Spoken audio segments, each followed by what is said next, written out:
You are Frankie Farias.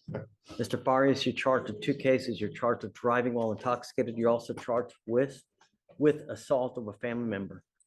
You're facing up to a year on the assault case and or a $4,000 fine. And on the DWI, you're facing up to 6 months in jail and or a $2,000 fine. What have you guys worked out? So for he's pleading time served on the DWI, 13 months deferred on the assault conditions. Okay.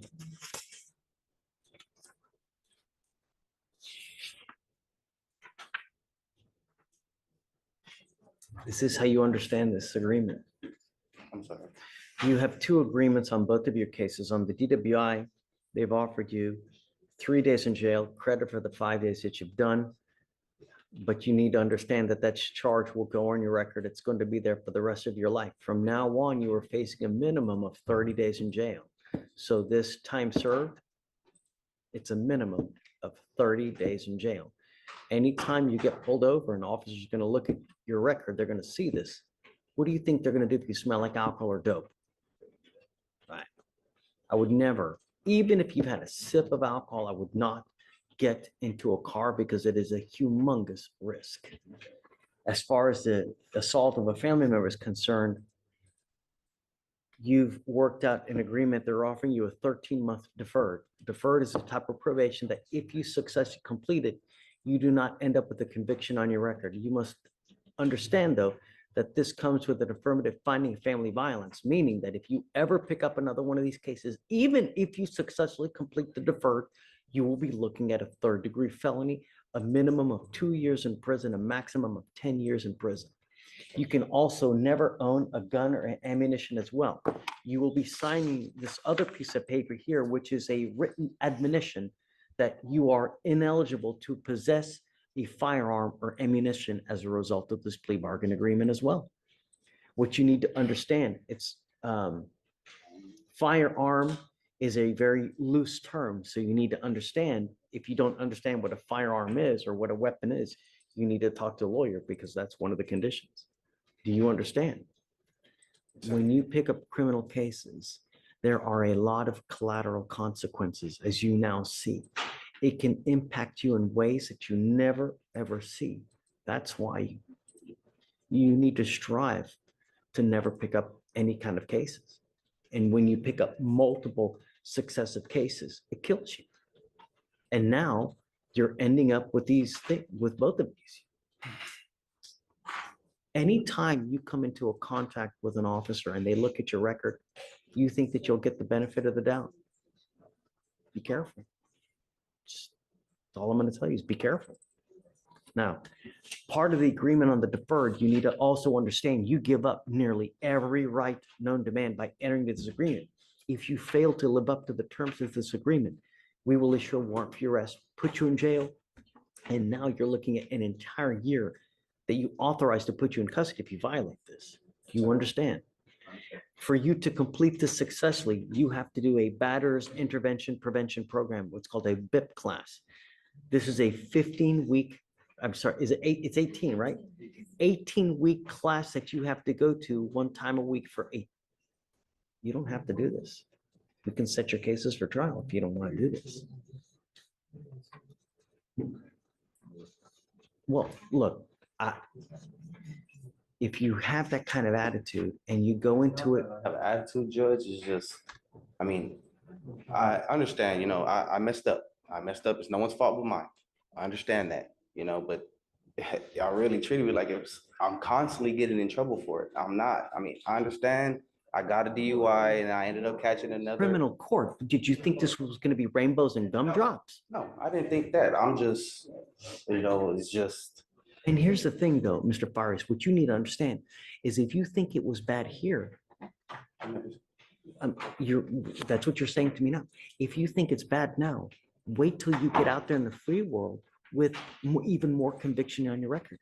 Life will only get more difficult with the more convictions that you get. I hadn't been getting in trouble for the past year. I got that DUI in 2020. I have not been in trouble for it since then. So y'all treating me like if I'm constantly getting in trouble for it. And I'm not trying to be rude. I'm really not. How did we treat you that you're constantly in trouble? Tell me. This is a conversation. It's, no, but Nathan, I want him, how did we treat you in what way? I mean, I'm not Tell saying me. y'all treating me in any way. It's just like the way you talk to me. I have like I'm just a hardened criminal. All I did was I was young. I made a mistake. I was 20. I made a mistake. I was drinking. It was just a mistake. Please do not admit to committing the offenses. We actually haven't been found guilty yet. You mean how I'm talking to you right now? Yes, sir.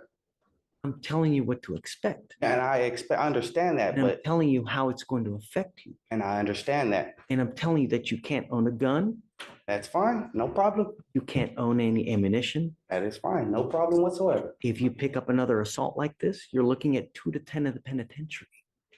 See, but I didn't assault nobody, but I You're pleading understand. guilty to assaulting. But I understand. You're- I'm not going to take your agreement. If you're telling me you're not guilty, then we're not going to do it. That's how this works. You're pleading guilty and admitting that you committed a crime. Okay. If you stand up here and say you didn't commit a crime, No, then no, you're not pleading this guilty. isn't like, I don't, it's not a game. And I'm not going to let you Understand that. plead guilty if you're not guilty. If you're not guilty, then let's try it. I'm not taking your plea of guilty if you're not guilty. That's it. You know, At this point, I politely request that we reset this case, short distance, have the client's appearance be required. well, hold on a second. How old is the case? I mean, the case is from The- 20, it's 510 days old. No, we set the case for trial today. We'll do that. That's it. And I'm not here to play games. If you're either guilty or you're not guilty, but we don't plead people guilty when they're not guilty. That's not a game that we play here. And understand, the way I talk to you now is in hopes that you don't pick anything up in the future, I because promise you I haven't. do you know how many times I hear that? I'm pretty sure you hear it on an everyday basis. I'm Every sure you do. Same. But I'm the one that I am one of those persons that means it when he says it. I'm gonna hit the pause button. You This- pick up a case in 2020, and now you pick up a case in 2023. I'm gonna hit the pause button here. What you're getting upset about is actually the language that the judge is required to say. He's not admonishing you about anything special about your case. He doesn't care anything about you, Mm, but what you're pleading guilty to No, carries you're- with it these consequences. I understand. If you plead guilty to an assault family violence, there's an affirmative finding of family violence, as was explained to you. A second offense is automatically a third-degree felony. Third-degree felony punishment range is 2 to 10. If it's a strangulation, it's now 2 to 20 because it's a second-degree felony. This is automatic, has nothing to do with you, only has to do with what you're pleading guilty to. The DWI is similar in concept. If you plead guilty to DWI today and get convicted, which is what you're planning on doing, the second one is automatically a Class A misdemeanor with a maximum punishment of a year in county or a $4,000 fine. That has nothing to do with the facts of your case and your level of guilt. It's just the fact that you are pleading guilty. At the same time, I don't like this conversation. We're walking away and we're going to have a later court date. So you go over here. So if you want to continue on the DWI and tee up the assault, we can do that as well. No, Judge. With him, we're not doing any pleas. At your request, we'll set the case for trial. I'd ask for 30 days. I'll have a conversation with Totally. him. And if he wants to do the plea, we can do the plea. And he will come up here with the proper understanding. It's not a big deal, but we either set it today or we, Oh, I'll just set it today because it'll be long enough that we can have a conversation. Almost So, 30 or so days, Judge. yeah. November 19th. That's That's, fine, it's over 30 days. Yeah. Okay. It's not that, it's just that I don't remember when Thanksgiving is. Which is a week or two after. On both I like it. cases. Is Ramona in the back? Do I need to go talk to her? Yes, no. Well, I'll tell them, but don't let Oh, them leak. Nathan, you're fine. It's a good day. Thank you, Ramona. You're welcome. Who said my name? Yeah. This is Mr. Wiley, another plea, Your Honor. It's not a big deal. Good morning, Mr. Wiley. Good morning, sir. Mr. Wiley, you're charged with failure to identify oneself to a peace officer while being a fugitive from justice. That makes it a Class A misdemeanor. You're facing up to a year in jail and or a $4,000 fine. You guys have worked out an agreement. They're offering you 3 days in Harris County Jail. How much credit does he have? 71 days. 71 days credit that you already have. You're giving up a lot of rights by entering this agreement. You give up the right to a trial. right to compel witnesses to testify on your behalf, confront and cross-examine your accusers. If you're not a citizen, there are possible immigration consequences. You can be deported, excluded from the country, denied naturalization. You give up the right to appeal. Once you accept this agreement, you can never change this or undo this. It will go on your record and you can't take it off. Is this what you want to do? Yes, sir. You need to also understand, Mr. Wiles, that from now on, you will be facing a minimum of 90 days in jail for any cases that you pick up. Do you understand? Dealing with the same exact If you pick crime. up cases in the future, it's a minimum of 90 days in jail. Is this what you want to do? How do you plead to the offense, sir? I will find you guilty, sentence you to 3 days in jail, give you credit for the 71 days you've done. I will roll your call costs, you won't owe anything, and good luck to you, sir. Thanks. Thanks, sir. Go to Ms. Ramirez. Absolutely. The state position is that we follow the recommendation of the Yes. probation department. Either feels A, she's reached a point to where they can no longer help her and she needs a higher level of care than the probation department can give her. Or B, if the probation department feels that they can still treat her, we follow the recommendation of the probation department. B being Texas. And their request is 6-month extension, but her last been under 7 months. But Judge, if she registered for the classes, there will be either in 6 months. I'm not doing a 6-month reset for her to do one class a We week. can bring her to court. We can bring her to court for status updates. I'm 100% on board with that. I think that that's actually a very good idea. But what I'm saying is that the probation department feels that she could be helped with the IOP and SOP. That's my understanding. Please correct me if I'm saying something wrong. My understanding is that probation department feels that they could help her with the IOP SOP. I think that to her defense, nobody told her she needs to register, at least as far as I'm aware, 2 to 3 times a week. So I if told her last time we were here. now when we approached, because I was with her, Yes, Judge. I No, told I her. was with her and I don't remember you saying that. I told her what you need to have done, and then this is what you registered for. When you come back, this is what we're gonna end up doing. Regardless, look, regardless. What I'm saying is, since the probation department feels that they can help her, if she can register to one of the 3, and I'm gonna bring her up here with, if you decide to allow her to continue, I'm gonna bring her up here and we all talk, so everybody's on the same page. If she does it within like a week, not a month like we did last time. I'm not ever going to reset her for over 2 weeks at a time And that's because I fine. can't trust anything to happen. And that's fine. And Mr. Lindsay, unfortunately, the way it works is that it's unfortunately, like a little child. They push and they push and they push. And it's truly, it's childish because they push and they push to see how much they can get away with. And as evidenced here, you sign up the day before court. This is all It's, predicated on if the court does not rescind its order for supervision. what I'm gonna do now is I'm going to reset her for 1 week. She has 1 week to sign up for the 3-time-a-week course.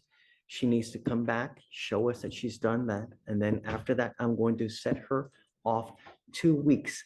Every single 2 Can I bring her up weeks. here? So Sure. I want her to be part of the conversation, so if she comes back and she doesn't do, so nobody can, so there's no possibility of saying, I'm so over this, it's just ridiculous. Come up, Ms. Ramirez. So I will indefinitely set this case off 2 weeks at a time to make sure that it gets done. Because I can't do 4-week resets anymore, unfortunately. So we are now going to have to micromanage just.